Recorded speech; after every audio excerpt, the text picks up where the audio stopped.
Nordeste. Vamos agora entrevistar o missionário Jean Nascimento, que vai dar o depoimento sobre a mega vigília de poder realizada pelo Projeto Maranata, lá no Itaim Paulista.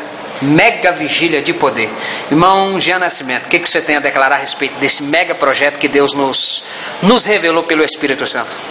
Paz do Senhor Jesus. Primeiramente, eu gostaria de agradecer a Deus por estar nesta oportunidade falando sobre este mega evento, mega vigília de poder. E coisas que aconteceram naquele evento, naquela vigília, que surpreenderam não só a mim, mas também todo o povo que ali se concentrou.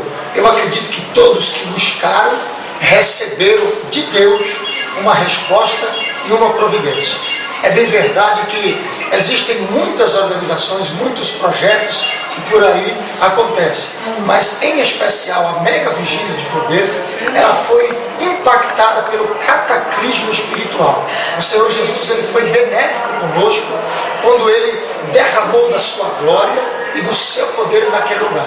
E o que vem por aí é muito maior. Fala sobre a vigília do dia 7 de fevereiro. Nós estaremos na segunda mega vigília. Convide aí o povo de Deus. Dia 7 de fevereiro. Nós queremos aproveitar o ensejo. Aproveita esse ensejo, este veículo de comunicação, para estender a você, meu amigo, minha amiga.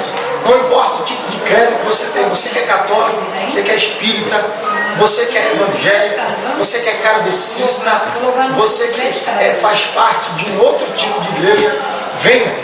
Dia 7 de fevereiro haverá a segunda vigília de poder no Itaim Paulista, na Sociedade Amigos da Itaim Paulista. Eu tenho certeza, com toda certeza eu digo isso e afirmo, que aquilo que o Senhor Jesus prometeu cumprir na vida de todos aqueles que o buscam, Ele há de cumprir.